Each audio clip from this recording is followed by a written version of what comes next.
विश्वासी साधक का भगवान स्वयं जुम्मा ले लेते हैं कि मेरे प्रभु जो करेंगे वो मंगल करेंगे। तो परिस्थिति बुरी दिखाई दे सकती है, परिस्थिति भयावह दिखाई दे सकती है कि अब तो सब गया ऐसा लगेगा, लेकिन वो बहुत बड़े के हाथ में नियंत्रित है परिस्थिति।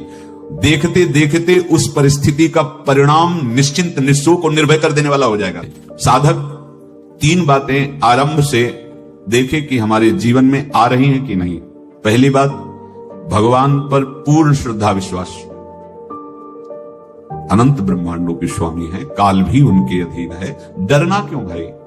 किस बात का डर लगना है? अगर डर है, भय है, तो अभी श्रद्धा विश्वास स्वामी में नहीं है। दूसरी बात, जो गुरु ने भजन दिया उसमें तत्परता। सच्ची मानिए, जीवन भर कभी इस प्रमाद को गुरु कृपा से आने का अवसर नहीं दिया गया कि चैन से सोए हो और चैन से खाए हो। पूरे जीवन कभी सुविधाओं को स्वीकार नहीं हुआ, पर साधन मार्ग में कभी भी शिथिलता नहीं हुई, तत्परता ही। प्रभु पर पूर्ण श्रद्धा विश्वास और गुरु प्रदत्त साधन पर तत्परता। और तीसरा खास विषय, इंद्रियों से भोगों को न भोगना। तब ये जो रंग है परमार्थ का, तब अब दो चार माला की मनमानी आचरण की कहते हैं हमें भगवदानंद की स्फूर्ति नहीं होती। आपने रास्ता रखा है भगवदानंद का, बाजार लगाए बैठे हो अंदर हृदय में, अन्य आसों की, अन्य भोगों की, अन्य चाहों की, अन्य मान्यताओं की। अरे खाली करो, ये सब माया का खेल है। कितने से मार्ग में उत्साहित होकर चलते हैं, और गुरु कृपा पात्र ना होने के कारण, चतुर खिलाड़ी ना होने के कारण वो प्रलोभन में फंस जाते हो। फंस गए तो फिर मछली का कांटा जानते हो, ऐसे अब वो चाहे जितना हिले डुले, वो कांटा नहीं निकल सकता। अब तो उसको मरना ही पड़ेगा।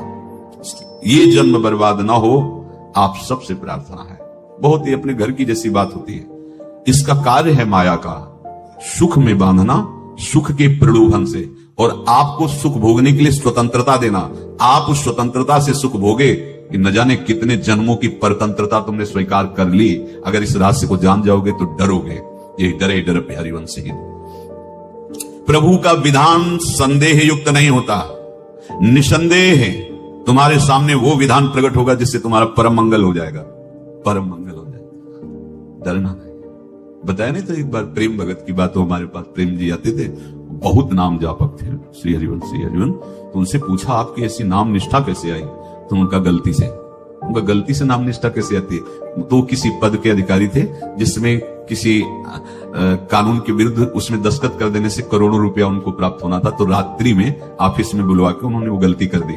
दस्तखत की बड़े अधिकारी थे और वो उनको पता नहीं था कि वो षड्यंत्र है, और पहले से कैमरा रख दिया गया था। पूरा वीडियो लेते देते, बातचीत करते, दस्तखत करते, सब प्रमाण। तो सुबह जो उनकी आरती उतारी गई समाज में, तो बस घर वाले भी उनसे कि जैसे पुत्र थे पत्नी के, पिताजी पापा आपसे ऐसी आशा थी, मार दिया हम सब लोगों को आपने। कब हम लोगों ने धन की मांग की आपसे, आप इस अवस्था में ऐसा कर।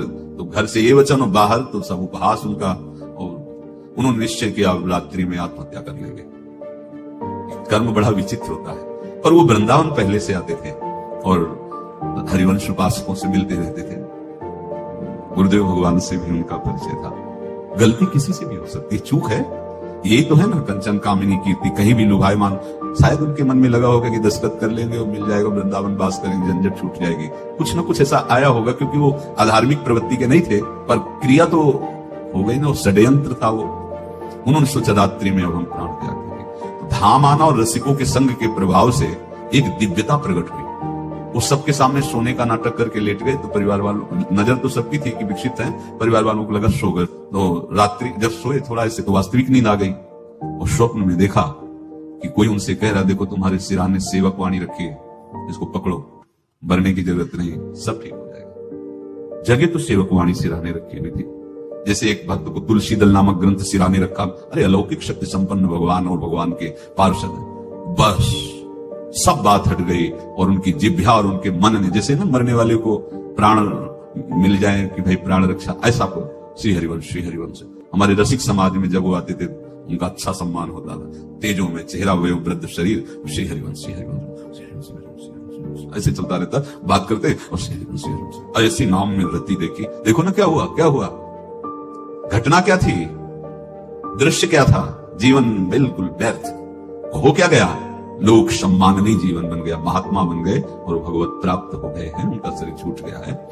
विश्वासी साधक का भगवान स्वयं जुम्मा ले लेते हैं। विश्वासी साधक का भगवान स्वयं।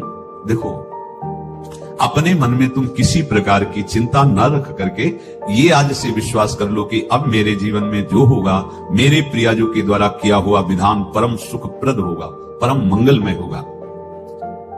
विश्वासी भक्त का जब ये स्वभाव निश्चय हो जाता है कि मेरे प्रभु जो करेंगे वो मंगल करेंगे, तो परिस्थिति बुरी दिखाई दे सकती है, परिस्थिति भयावह दिखाई दे सकती है कि अब तो सब गया, ऐसा लगेगा।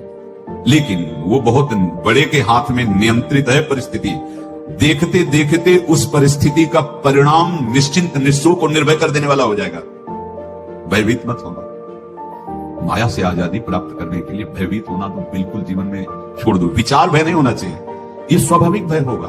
अभी कोई ऐसी आवाज आ जाए, वो ऐसे स्वाभाविक होता है, उस पर तर्क वितर्क नहीं किया जाता। विचार भय नहीं होना चाहिए। जानते हो, तुम्हारा जीवन, तुम्हारे प्राण, तुम्हारा शरीर हरि को समर्पित है और हरि के अधीन काल है, कुछ नहीं हो सकता, और जो कुछ होगा वो परम मंगल होगा। किसी भी अड़चन को भगवान के सौहार्द के सामने अड़चन मत मानना। हम अगर अड़चन को दूर करने का प्रयास करेंगे तो अड़चन हमें फंसा लेगी, अड़चन। और यदि भगवान पे विश्वास कर लिए तो वही अड़चन अर्चन बन जाएगी, उपासना बन जाएगी। मान लीजिए बात, मान लीजिए आप लोग तो गृहस्थ में देखा होगा, हमने देखा है, बच्चा गिरा, रोने लगा, मां उठाने आई, छाती से लगाया, वो मां के थप्पड़ मार रहा है। यदि वो कुछ जानता नहीं, पर भाव जब उसके देखे, बलिहार है, इस वात्सल्य की बलिहार है, ये मां को मार के कह रहा है, थप्पड़ मार के, अब तू छाती से लगा रही, जब गिरा और चोट लगी तब तू कहां थी, क्यों नहीं उठाया? ये अधिकार हरि, वो तो अल्पज्ञ मां है, पर हम तो सर्वज्ञ हरि के वात्सल्य में डूबे हुए हैं। हमको तो भय बिल्कुल नहीं होना चाहिए। हाँ, जानबूझकर इसका दुरुपयोग मत करना। विश्राम की तरफ से समझा रहा है, ध्यान से सुनो। कोई भी अड़चन अब हमको प्रयास नहीं करना उसको दूर करने का, ये जिम्मेवारी हमारे प्रभु की है। और प्रभु के ऊपर अगर आपने भरोसा दृढ़ कर लिया तो हर अड़चन अर्चन बन जाएगी, भगवान की पूजा बन जाएगी। पर देखो, इस बात को लेकर के हमें अशुद्ध आचरण नहीं करना, गंदी बात पे नहीं उतर जाना कि आप बचा लेना जो भगवान हो, तो नहीं बचाएंगे, हम तुम्हें बता रहे। अब उनको चैलेंज करोगे ना कि सत्संग में सुना है कि आप बचाते हो, बचा लेना भला, तो नहीं बचाएंगे। क्या करेंगे? डबल पिटाई करवाएंगे तुम्हारी, क्योंकि सुन के भी तुम मनमानी कर रहे हो ना, और जब पीटोगे फिर रोगे तो फिर बचा लेंगे।